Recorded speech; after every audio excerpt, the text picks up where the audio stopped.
Good evening, everyone. Welcome to my YouTube channel. Today, I'll be teaching you on how to take accurate body measurements. I'll be using a medium size model. We have the plus size, we have the medium size, and we have the smaller size. That's for the slim people. But this is a medium size model here.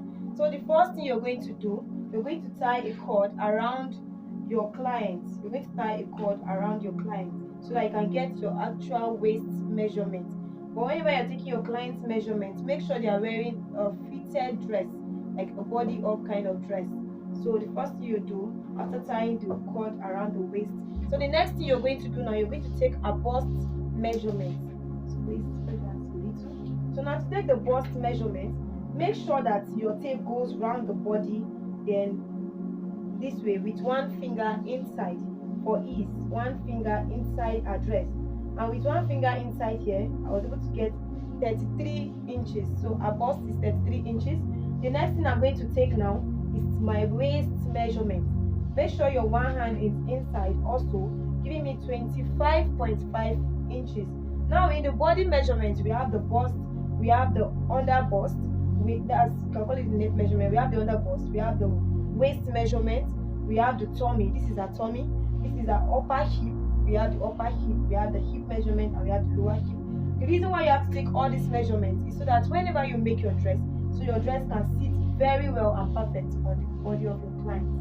So now the next thing we're going to do now, I've taken the waist measurement. The next thing now is to take a tummy measurement. A tummy measurement. Make sure your client doesn't stuck in their stomach. They should leave it the way it is. So you're taking your tummy measurement, giving me 27.5. Here is 25.5. Here is 27.5. Because if I are just taking my bust, my waist, and my hip, you notice that this place will be very tight on her. That's the reason why when you make a dress, you always go back to adjust it. So the next thing we're going to do now is to take our upper hip measurement. And my upper hip measurement is my one finger inside for ease is 30 inches. 30 inches. So now the next thing you're going to take now is your hip measurement. And to get your hip measurement, you make sure you use the fullest part of the hip. And the fullest part of my hip here is 36 inches. 36 inches is our hip measurement. The next thing we're going to do now is to take the lower hip measurement. The reason why we are taking this lower hip measurement is so that the clothes will not be, because here is bigger than here. By the time you just use 36 down, it won't give you what you want. So you use the hip measurement and the lower hip. And the difference is just 1 inch. But don't be surprised that if you make that mistake, your clothes is not going to fit on your client's body. So now the next thing we're going to do now is take our vertical measurement. And the first thing we're taking is our shoulder to shoulder. So now what you're going to do now to get your vertical measurement, your shoulder to shoulder, is either your client is wearing a bra so that you can get the exact shoulder, or you locate there is a bone here to here, there is a bone. Now notice when you want to take measurement of shoulder, they start from here and stop here. But whenever they wear the clothes, shoulder is actually very big. So the right measurement is to take from this particular bone to this next bone. Okay, around. So now from this bone now to the next bone, I got 13.5 inches. 13.5 inches. So now the next measurement now we are taking is our shoulder to the nipple measurement. Shoulder to the nipple measurement. When you want to take your shoulder to nipple measurement, make sure your tape, don't put it on this lower part, because if you notice here is a bit slopey. You put it on the fullest part of our shoulder, not this side, not this side. So on the fullest part to our nipple measurement, I have 10 inches here. 10 inches is our nipple measurement.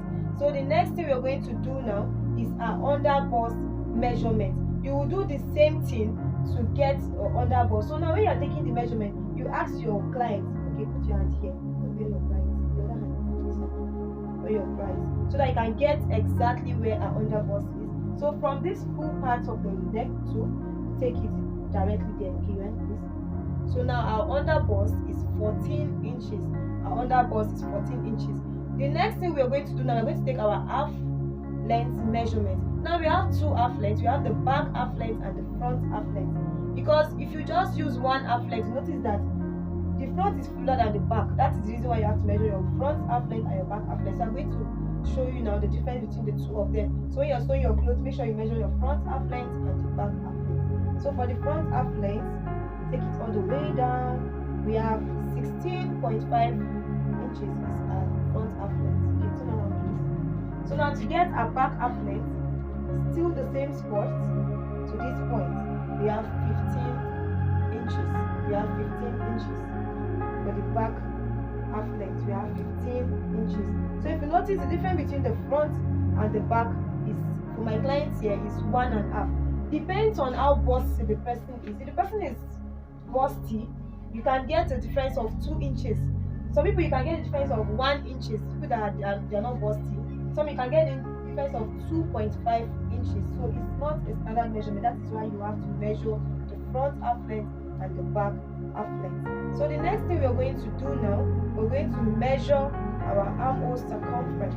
So now the armhole circumference is spread once a little. We're going to take it from the armhole all the way here, still with one hand inside for ease. And our armhole here is 16 inches. 16 inches. The next thing we are going to do now is to get the elbow measurement. That's when taking your sleeve. That's when you want to take your sleeve of your client. So now when you want to take a straight hand, instead of it just go straight, you tell them to tilt their hands a little, so that whenever they bend their hand when they want to do anything after the clothes has been produced, the clothes don't get to tear. So the thing you're going to do now, you're going to measure all the way down to get a full length. So here I got 24 inches. 24 inches. Now to get a half length, the same spot, depends on the kind of sleeve you're making. Here is 11 inches or 12 inches. If it's a 3/4, you go all the way again to get 17 or 18 inches, depends on what you want. Now if you want to measure the round sleeve of your client, you don't just tell them to keep their hands straight. Go ahead and keep it straight. By the time you made the clothes and it's fitted to their hands being straight, when they tilt their hand, the clothes might tear. So now the next thing you do, you tell her to tilt her hand a little. I got 11 here. If I'm making a long sleeve, you come here, you measure a elbow, and an elbow here is 10.5 inches with my one hand inside for ease. The same thing goes to the wrist with your one hand inside for ease. I got my 7 inches. So the next thing we're going to do now is our full length. If you're making a short gown, why not you go ahead, still putting your hands under our bust, go ahead. This to our knee level is 41 inches, and to our full length 60 inches. The client is quite tall, so it's 60 inches. So what else are we missing out? Okay, if you're making a collar shirt, you go ahead and you take a round neck. But when you're taking a round neck, make sure it's not tight. Make sure your one hand can go inside freely, and I got 13.5 inches. Now if you're making a bustier, you have to take the nipple to the nipple measurement. So what you do is just look at your client. You don't need to start pricing. Just get the nipple, the first nipple to the second nipple, and I got 7 inches. So thank you very much. That's all for this tutorial. Thank you so much for staying with us. See you next time. Bye. So the next video I'll be making is our bodice block. I'll show you how to make a bodice block, an accurate bodice block, so that when you are drafting your dress, you can have a complete fitting for your client. Thank you so much for staying. See you in my next tutorial. Enjoy the rest of your day. Thank you.